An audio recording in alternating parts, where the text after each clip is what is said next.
지나가버린 어린 시절엔 풍선을 타고 날아가는 예쁜 꿈도 꾸었지라는 가사로 시작하는 노래도 있듯이 풍선은 동심의 대명사로 자리 잡고 있다. 그래서인지 튀르키예 카파도키아의 풍선 비행은 꼭 해봐야 할 여행으로 꼽힌다.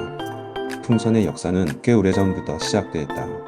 2세기경 쪽의 제갈공명은 군대 신호용으로 종이풍선 안에 촛불을 켜서 공기를 태워 하늘로 띄었다는 기록이 있다.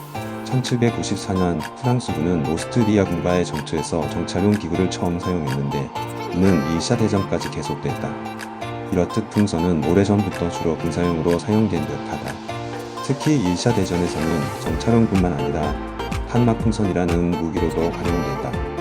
탄막풍선이란 땅에 고정된 밧줄에 묶여 떠있는 풍선으로 속에 수소를 가득 채워 적기의 저동 침투를 막는 것으로 비행기가 풍선과 충돌하거나 풍선의 사격을 가하면 오히려 수소가 폭발해 비행기가 타격을 입기도 했다.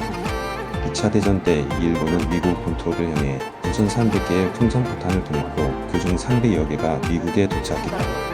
일본은 제트기류가 동쪽으로 흐르고 기온차가 심한 겨울철에 매우 빨라진다는 원리에 착안해 고도 9,100m 이상으로 기구를 띄웠고 미국까지 약 8,000km 거리를 단 3일 만에 날아가 미국 본토에 피해를 준 것이다. 불과 1년 전인 2023년에는 미국이 자국 영공에 진입한 중국의 고고도 정찰풍선을 전투기를 동원해 미사일로 격추시킨 사건이 발생했다. 이렇듯 2세기에 정찰용으로 쓰였던 공명등이 우주과학이 발달한 21세기에까지 쓰이는 이유는 그 나름의 장점이 있기 때문이다. 풍선을 띄우는 방법은 풍선 안 공기 밀도를 바깥 공기 밀도보다 낮추는 것이다. 원시적인 방법은 열을 가해 온도를 높이면 기체의 부피가 커지는 원리 보일샤를 법칙을 이용하면 된다. 그런데 입으로 오픈 풍선이 뜨지 않고 가라앉는 이유는 풍선 안 공기 밀도가 풍선 밖보다 오히려 크기 때문이다. 그런데 풍선에 헬륨을 넣으면 하늘 높이 날아가 버린다. 이유는 밀도의 차이 때문이다. 나무톰 2kg과 쇠구슬 2kg을 비교하면 나무토막이 더 무거운 것은 사실이지만 물에 띄워보면 더 무거운 나무는 뜨는 반면 가벼운 쇠구슬은 가라앉는다. 이것은 물의 밀도와 관계가 있다. 즉 물의 밀도는 쇠구슬의 밀도보다 작고 나무토막의 밀도보다는 크기 때문이다. 공기와 같은 기체는 특이한 성질이 있다. 즉 기체를 이루는 분자의 개수가 같다면 물질의 종류에 관계없이 부피가 같다. 보거드로 법칙. 헬륨이 하늘로 날아가는 이유는 바로 분자의 개수 분자량 때문이다. 공기는 질소엔 78%, 산소 21%, 아르고나 0.93%, 이산화탄소지요 0.03%, 그리고 습도물 H2로 이루어졌다.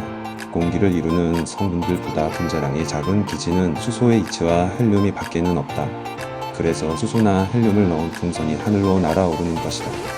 그러나 수소는 폭발성이 너무 강해 힌덴부르크 탐사선처럼 수소를 가득 채운 비행선이 폭발하는 사고가 발생해 더 이상 사용하지 않고 비싸지만 폭발성이 없는 헬륨만 사용한다. 그렇다면 달에서도 헬륨 풍선은 하늘로 날아갈까 못 날아간다.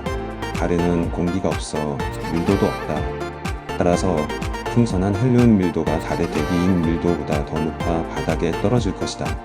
북한은 지난달부터 민간단체의 대국전단 살포에 맞대응해 오물풍선 1,600여 개를 보내고 있다. 이로 인해 소소한 피해가 발생했고 이미 서해 여객선과 어선들의 GPS가 오작동했으며 인천공항에서는 비행기 이착륙의 운항사질이 비춰졌다. 현재까지 분석된 바로는 무작위 오물살포로 공포감을 조성함과 동시에 GPS 전파교란 공격을 하기 위한 것으로 보인다. 그러나 오물풍선 사고는 북한의 단순한 오물테러가 아닌 빅데이터에 기반한 기상조건과 지리정보를 풍선에 이용하고 있다는 점에 주목해야 한다. 따라서 이번 오물풍선 살포는 단순 오물테러와 전파교란을 위한 것으로 치부할 것이 아니다. 풍선에 의한 생화학 테러의 가능성에 염두를 두고 이를 적극적으로 대응해야 할 것이다.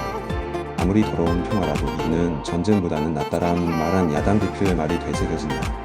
윤경영 페루 산마통대 섭자구 수출처 내일신문